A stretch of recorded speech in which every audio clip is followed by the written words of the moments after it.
Hello, college sports fans across the great state of Michigan and beyond. This is the Union of the State podcast, the only podcast delivering fan-driven insights into the hottest rivalry in college sports, the Michigan Wolverines and the Michigan State Spartans. Today is our championship episode, it is our playoff episode, and it's also our New Year's Six episode. Both of our teams have reached very desirable bowl games, Rick, and I know we're excited to dive into it. But first, wanted to wish everybody a happy holidays and a Merry Christmas. But we haven't missed anything, and we're ready to get into some good coverage. Before that, Rick, can you tell everybody where they can listen to our podcast? As always, follow us on YouTube at the Good Guy Rick, R-I-C page there. Hit the subscribe button. Make sure to like this video. And then also, audio episodes are available on Spotify, so follow us there too so you get the notifications as soon as these episodes drop, because as Joe was getting into there, it gets a little crazy around the holidays, so coming back from the extended hiatus there, I want to make sure you get this in before the Peach Bowl kicks off the New Year's Six games later this evening. Absolutely. And we will dive into that here shortly. A lot of teams have been seeing their bowl games get canceled due to COVID, and that is absolutely a real concern this year. Thankfully, both of our teams are ready to go, and barring any incredibly unfortunate setbacks within either program, should be good to go. We'll start off first with the Peach Bowl that you mentioned, Rick. We got Michigan State playing Pittsburgh, and I know we talked about it in a couple other episodes. No surprise, I think, that Kenny Pickett, the Pittsburgh quarterback, is opting to sit out. But then also Kenneth Walker III for the Spartans. He's also not going to participate in this bowl game. What are you looking for in this game with sort of the two biggest stars, respectively, the biggest stars for each team, not going to be in there? What are you looking to see in this game? Well, and this is the first episode since the last, we were actually just forecasting last time if these guys would be playing. And, we predicted correctly Kenny Pickett sitting out. And then, which is a little wild to me, to think that you couldn't improve your draft stock by playing, one of the best teams you've played all season, ultimately, on his end. But, when it's a weak quarterback class and you're already floated to the top there, he's just staying pat, not going to move up, not going to move down ultimately, and hopefully stick on with a legit GM and coach there. Kenneth Walker, on the other hand, I wasn't too surprised just because we did hear, he was banged up against Ohio State. Ultimately, if Penn State wasn't such a big game, they probably would have used less of him in that one too. To end the season there, so I wasn't surprised to see it. Thought he might give it a go and they might pull him out a little earlier, but ultimately, I do think if in Kenneth Walker's case, playing Pittsburgh doesn't do as much for you as I think on the opposite side, playing Michigan State would for Kenny Pickett. Up for debate, of course. So those are official, and with Kenneth Walker the third out, I'm not looking to, how the run offense is really going to be, because that is Pitt's strong suit. They're the number one ACC team against the run defensively.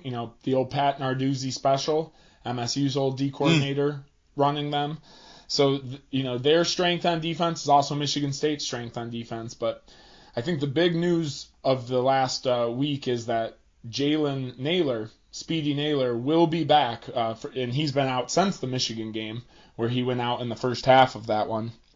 So it's looking to be the Peyton Thorne show. You're picking against Pittsburgh's secondary there. You got Peyton Thorne, Jaden Reed, and Speedy Nailor, as I said, along with the complementary players of like Trey Mosley and then Malik Carr, a tight end who's really coming on in November there for us. And with Michigan State's typical starting tight end, Tyler Hunt, the converted punter, who's actually gives them a good base for a tight end, but Malik Carr is just a little bit more of the upside player here. So we're going to look for this passing offense to get going and keep it up early. Don't take their foot off the gas. it's going to be exciting to me to see, will it be Elijah Collins, Jordan Simmons, or Harold Joyner, or, what combination of the three of them we're going to get at the running back position to kind of keep Pittsburgh honest. And, as far as Jordan Simmons go, he's probably the flashiest of the three. Harold Joyner brings you that, SEC talent, though. He was an Auburn transfer, but a little bit better in the pass game this year than a stand-up runner between the linemen. So very curious to see, how they use them. And then as I, started with Elijah Collins, he really hasn't been the same since he, came down with COVID last year. And then in our second game of the season against Youngstown State, he went down for an injury. And that was a game where Kenneth Walker was pulled early. So Simmons was able to get some touches and look the part. And then as soon as Collins got in, he's been down since. So it'll be interesting to see, who steps up. But offensively, it's really going to be on, the passing of the torch from Kenneth Walker to Peyton Thorne to get this, offense going. Defensively, I got to say it's our secondary, just because that was what towards the end of the season was, one of the worst in the nation. And, obviously tough when we're playing teams of, Michigan's caliber, Ohio State, even Purdue and Penn State there, who have some NFL receiving talent as well as, competent quarterback play. But now that we're getting the backup quarterback for Pittsburgh, who knows? Jordan Addison is a receiver for Pittsburgh who won I think it's called the Blitnikoff Award for the best receiver in the all of the NCAA. So they still, and he's a true sophomore who had like 93 catches for like 1,400 plus yards this year with Kenny Pickett. So that's going to be the guy to watch. But I think it all starts with that front four for Michigan State. You got a rookie quarterback in there, first time quarterback taking his biggest game and what, as I mentioned, maybe the toughest game Pittsburgh's played all year. So I'm really curious to see how, we get our pass rush going against them. Stopping the run is always, what MSU is good at. I don't think we'll have issues there. It'll be shutting down Jordan Addison. So looking for that matchup, who's playing against him, how the safeties are playing him, and then, send the house as far as the DNs and linebackers go. Blitz heavy and often. That's really, what I think this game comes down to. Obviously, Kenneth Walker is not playing, as I mentioned. Michael Dowell is the only player who's transferring out of the program who played all season that's not playing. MSU's got about 10 or 12 guys that are in the transfer portal, but they're dressing and, have been down there with the team for this one. So basically, we'll see what the full, where we come at in terms of did we get one back from injury. A guy I'm really looking to is Jared Horst, the offensive tackle for Michigan State. He was listed as questionable, and he hasn't played since the Michigan game. He was our best lineman. He got third team honors this year, the only MSU lineman to place on any of the teams. And he's went out that October 30th game. There was even rumors he wasn't with the team anymore, so it was pretty interesting that Mel Tucker said he's questionable, and that was on Monday or Tuesday. So if he's playing too, that is obviously in a great situation to hand it off to the linebackers. And then Quavaris Crouch is the only other guy that was mentioned to be doubtful, along with Tyler Hunt, the tight end for MSU. So possibly missing a starting linebacker. That being said, we've had to play some games without Crouch. I don't think he played much in Penn State, and that'll give senior Noah Harvey, one last hurrah in the middle there. But yeah, should be a fun game to kick off the New Year's Six Bowl. It's in the 7 o'clock time slot today, December 30th. No games going against it. So it's going to be a fun game that I think will have some offensive firepower, whether that comes early or all throughout the game. I do think MSU and Pittsburgh will kind of get it going before one team ultimately pulls away. It's Mel Tucker's first bowl game. He's done obviously so much this year for the team, and I think this is going to be a fun game for Spartans fans. Kenny Pickett was by and large, the most explosive weapon on that team, although I was shocked to hear that they had the best wide receiver in all of the FBS. So that was interesting, too. Also probably say that that's a function and a product of the fact that Kenny Pickett was the one throwing him the ball the whole year. So him not being in the game is really, really big. The Spartans secondary has been a concern all year long. Passing defense is one of the worst in the nation. And now without the quarterback in there, there's also that element. The third thing I would say for this game is that, no disrespect, but it is the ACC, and the defenses there are not particularly dominant, with the exception of Clemson. So other than that, I think this is still going to be a real challenge for Pittsburgh. Michigan State should be obviously mindful of the fact that they've lost Kenneth Walker, but along with Naylor coming back and the other running backs that you mentioned, I still think that this team, the Spartans that is, have plenty of talent to go by Pittsburgh here and make a statement hopefully for Tucker's first ever bowl game, which should be good for the recruiting down the field, down the line, and that also includes the transfer portal. So yeah, definitely an exciting game. And being in Georgia, too, that's where I think if you look at our last two recruiting classes, the most players are from the state of Georgia. And Michigan was pretty close to them this year, but I do think Georgia still edged it out. So, chance to get a lot of eyes on this one, at least from, southern schools that don't often get to see, Michigan State down there. And then, as you mentioned with Jordan Addison, product of having a great quarterback, and then if we look to a team like Ohio State not having 3 NFL caliber receivers, that split all up the duty ultimately, all those catches, touchdowns. So true. One guy's able to just kind of dominate statistically. But yeah, as a sophomore, that's still pretty impressive. But kind of as you alluded to, I think there's just more talent on MSU's side of the field.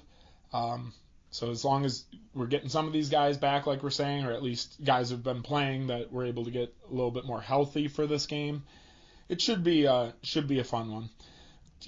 That Jordan Addison matchup though is the one-on-one matchup that is probably most worried about. I guess the thing that MSU fans should keep an eye on is what Jordan Addison's doing ultimately. I think MSU's passing game will flourish in this one today. Well, there's a lot of things that can inhibit a player from playing. Obviously, injuries are always a huge concern, and time, 3 weeks between the last game and the bowl game, so there is some time to heal. But with college seasons getting longer, injuries are always a concern. COVID, as I mentioned at the top of the broadcast, or the podcast, excuse me. I'm not doing radio anymore. But I mentioned at the top of the podcast that COVID canceled a lot of games. I believe there's been 6 bowl games as of this point, which have been canceled. So it's certainly an issue as well. The college football playoff has indicated that they are willing to forfeit games even for those semifinals if a team isn't able to play. Let's go to the mailbox real quick, Rick. We were talking earlier about some of the players sitting out for the Michigan State-Pittsburgh game, and that's what this question is about, and it comes from Heidi in Chicago because they don't want to risk getting hurt prior to the NFL draft. Do you think a potential solution would be to wait and give out the Heisman and all sorts of other year-end awards after the bowl games have been played? Rick, I'll pose it to you first. Do you think when the Heisman is presented and given, does that have any bearing on what players choose to do? Yes and no. I feel like it's situational. And, obviously, just completely aside from like an Aiden Hutchinson who's going to be playing while you're playing for a chance for a national championship still. But, on the other side of it, then you have a Kenny Pickett, who I do think this is, a main reason that he is ultimately foregoing the bowl game, because you have other quarterbacks like Matt Corral for Ole Miss, I believe, and then a guy like Sam Howell does need to play to pump up his stock still, though. I do think situationally you'd get that, and honestly that would be the moments like this where if Kenny Pickett is playing in this game, it has a lot more appeal to it, to the, common or outside fan there. So I would be interested in seeing at least maybe the Heisman given at the end there. The other trophies I'm not 100% certain on the individual player awards. I'm not so certain on how they're given out, whether committee based or what. So I think maybe the Heisman could help there. But yeah, this is just a pretty crazy situation because honestly, if it's just a couple of the top guys like that, how much does it really affect? But then you go to schools like Iowa State was playing yesterday, and they had guys sitting out for the draft that or getting ready to prep for the draft that I've never heard of, So you'd think this is the time to really kind of add to your resume there. But let me flip it back to you. So I do think it could help, but ultimately I feel like it's even a problem with people that aren't winning these awards now. I think the short answer for me is a no, because the scouts in the NFL aren't so concerned about the hardware that you've won unless it's winning the national championship itself, which carries a lot of weight because it shows you're a winner.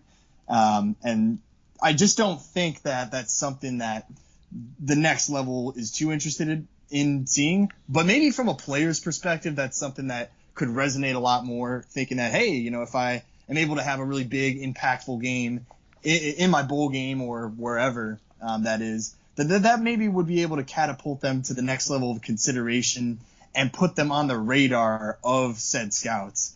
But I don't think that has too much to say. I think either way, the players that are eligible for the Heisman, unless they're in the semifinal games and above, they're probably just going to sit out to go to the NFL anyways because they already have that recognition just from being a finalist.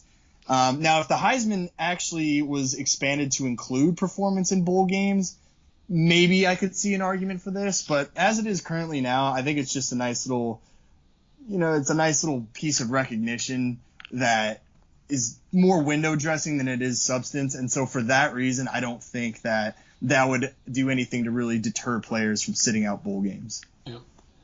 I think generally you're right. Kenny Pickett could be the exception to this, because I feel like if maybe the Heisman Awards didn't happen yet, he's probably much more likely to play. That's my point, because if he has something else to play for and say, hey, I mean, first of all, these bowl games should be a big enough stage anyways that people should be watching. Especially for Pittsburgh, And definitely for Pittsburgh, because they're not what I would call like a target school in terms of, football recruiting. The ACC is really good for basketball recruiting, but for football, nobody really seems to care unless it's Clemson. And this is one of their probably best seasons, at least in the last, in all of the Narduzzi era. I think it is his best season, but I'd say probably in the last 20 plus years, this is some of the best Pitt football. Definitely agree. So maybe if the Heisman and all those awards were expanded to include the scope of the bowl game and the postseason itself, that could potentially get people on the fence to buy in, or at least put it in their minds that, hey, you're still being evaluated for the Heisman and all these other awards. So interesting, but I think the short answer still for me is no. I don't think that's going to have anything to do with it. Maybe the thing that would have the biggest impact on keeping people in college and preventing them from sitting out is the whole name, image, and likeness. If they're going to get more sponsorship deals because they ball out in the postseason, that can make them want to stay. It can make them want to prove themselves a little bit more. But if their mind is already made up to go on to the next level, I understand why they would want to sit out, and they don't want to risk any potential injury. So that's where I'm on that subject. And that is some of the arguments, or not arguments, but like propositions I've heard is, what if, the people offering the NIL deals put a clause in there to, let's say, like a Kenneth Walker.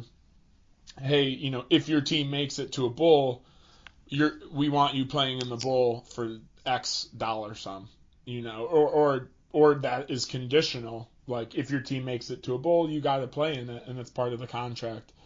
But we're still in the early days of the NIL deal there, so we'll see how that stuff comes into play and evolves over time.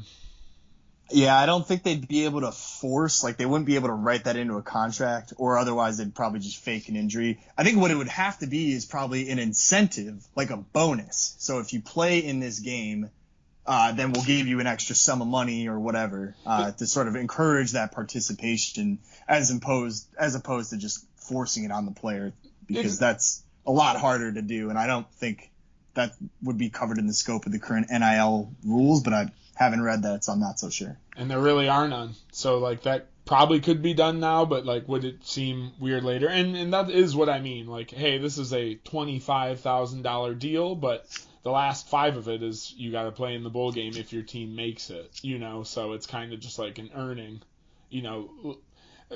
Compare it to a bonus is for NFL players or coaches. How to earn the max amount on your contract is hit all those bonuses there. So I could see that maybe be putting in as a bonus. And yeah, ultimately it all is about money. It's not wanting to injure themselves for their shot at their NFL dream and ultimately, a chance at that high level of income. So yeah, maybe if there was, the back end of an NIL deal that you could make, an extra $5,000 or $10,000 for playing in these games. And we're talking these, current, like, elite of the elite players here right now. Right. Yeah, and even then, I mean, if I'm still a young kid, I'm still able to distinguish between a one-time bonus to play in this one game versus a potentially, fulfilling career in the NFL where you're going to be earning way more money than that bonus, and you're going to be earning it on a yearly basis as opposed to, a one-off. Hey, everyone always points to Willis McGahee as the example, but he was still a first-round draft pick, still played in the NFL for 12 years. So he's kind of an odder example to me as someone who gets injured. More like your Marcus Lattimore's, who gets injured at South Carolina and never has a chance at an NFL career because of it. It's still, like you said, it's on a case-by-case basis, and there's only going to be so many options that these companies or these coaches have to really keep players invested throughout the end of the season. So we'll see how it develops. But for now, doesn't look like there's going to be many changes, at least in the Heisman presentation, but more on the NIL side. So we'll see how creative some of these people get. I know, like, Ohio State's backup quarterback had a Ram truck or something that he got, like, basically for playing 2 snaps the whole year for Ohio State. And then he went into the transfer portal and he had to give the truck back and everything. So maybe if you get people emotionally attached to their trucks, they'll be like, all right, I'll play the bowl game because this is really sweet. This thing got a Hemi, baby. Yeah. The early days, taking that truck right back. That's pretty wild. True. And with that, let's move over to the playoffs here. New Year's Eve, Michigan is taking on Georgia. Is it 8 p.m. kickoff? 7:30 Eastern. 7:30 Eastern time. So back-to-back night slots for your 2 teams out of the great state of Michigan here. And with that, let's get into it. Michigan sits at a plus 7.5 point underdog. I believe that's where the line opened out the gate. So right. Even movement on both sides. Nothing to tip the scales too much, though. As Joe and I alluded to early on, we kind of liked that. We liked the line, or we liked, as you alluded to, the little bit of the disrespect there, and thinking the Michigan team can harness that as they've been doing this season. Tell us, Joe, what are you expecting on this game? What are the key matchups that you see as your team takes on the Georgia Bulldogs? The key matchup is going to be Michigan's 3-headed running back beast. Blake Corum is going to be healthy for that game, and he will play. So you're going to have Hassan Haskins, Blake Corum, and Donovan Edwards, plus the Michigan offensive line versus the Bulldogs defensive line. And I keep hearing – I'm going to go back to the disrespect point, because not only is the Vegas line disrespectful, all the stories on ESPN and from all the talking heads are all from the perspective of Georgia. And it's like they kind of expect Georgia to just win just because, this is one of the greatest defenses we've ever seen. It's a generational defense. They've only given up less than 10 points a game. And it's like, I'm just looking back to the last game Georgia played, and they got walloped by Alabama. And this isn't even one of Alabama's strongest teams in recent years. I mean, obviously the bar is really high for Alabama, but I still don't think that Alabama has shown their true potential, if it even exists. You have to remember, Georgia's playing in the weak SEC East. They have played teams that haven't been so good. Okay, the best team they played so far this year was Clemson, who ended up finishing out the year with a bowl win last night, but they're ranked number 19.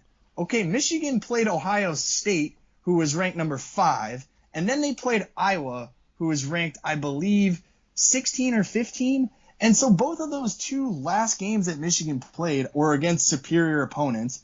I'd like to get in first to what all the Georgia lovers and what ESPN fans have been saying first, that, oh, this is a generational defense. Who have they played exactly?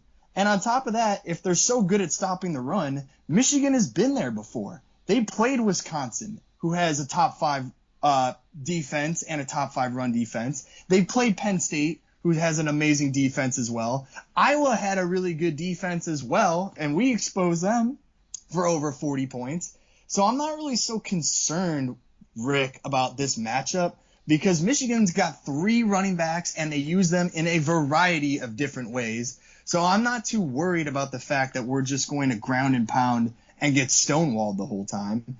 And then on the other side of the ball, I have to bring up that Daxton Hill, Michigan safety, who is second on the team in tackles behind, I believe, Josh Ross. He's not currently in Miami, and there is no word on whether or not he's going to play. But that would be a huge loss for the Michigan secondary if he's not able to play. But again, I'm not so worried about Georgia's offense either. And Michigan has played teams like this. They played Ohio State, who has the best scoring offense in the league, and we took care of them handily. So what are they going to do to us? Are they going to go down the field with Stetson Bennett? The guy's name is Stetson, and he's a backup quarterback. He didn't even start the year for this team. He's played well at times, but just like Cade McNamara, Georgia's offense isn't about them passing the ball. It's been about them running the ball. And just like Georgia, Michigan has incredible pass rushers in Hutchinson and Ojabo, who are just as capable of stopping the run. So I'm trying to pump up the Michigan fans here. I've been feeling the disrespect a lot. I still can't believe the line is over a touchdown. I think that's an easy hammer if you're willing to bet on this game, which I'm looking to get into. But to wrap up my whole rant here, I don't see why everybody's praising Georgia so much. They haven't even been able to beat Alabama in the SEC championship game. They got destroyed in the same fashion that Michigan just overcame its nemesis in Ohio State by the same margin and basically the same score. So I don't really see why everybody's giving Georgia so many props. They haven't proven that they can make it to the next step. And it just doesn't even seem like they're able to handle the high-level competition yet. So we'll just see what happens in this game. I think it's going to be a lot of running on both sides. But Michigan's creativity on offense has dramatically expanded throughout this year. And I talked about that in the last episode. So I expect Michigan to be fully confident. They're not afraid of these guys. They're not afraid of the SEC bias. They're just going to come onto the field and prove what they're really here for. And I don't see anything too crazy on Georgia's offense that they're going to be able to exploit. So with that being said, I mean, I have Michigan winning this game, and it's not just because I'm a Michigan fan. I think any objective fan that looks at who Georgia played, who Michigan has played, and the styles that they run offense and what they're capable of stopping on defense, it looks to me like Michigan has their work cut out for them, but they have beaten tougher opponents, in my opinion. I think this game is going to be close, but I got Michigan taking it, Rick. What do you think? I said early on I like Michigan plus 7.5. I still very much like the points. I do think this will be, every time I'm thinking it's going to be a close one, I do just go back to that Michigan-Ohio State game where I could see Michigan just grinding them out with that offensive line, and the three-headed monster, like you said, just taking it to Georgia, tiring them out, and then, being able to hit a little bit of trickery too with Cade and company. So I gotta lean Michigan. I really like the plus 7.5. So I'm taking that bet all day. But I do have to lean Michigan in this one. I think Alabama is as you alluded to there, is going to get it done in Cincy. I think, or against Cincy. I do think there's a little bit better than this Georgia team that I do not think is unfair to say they were vastly untested, or for the most part untested all season. With playing Clemson September 4th there, first week or second week maybe. It was the first week too.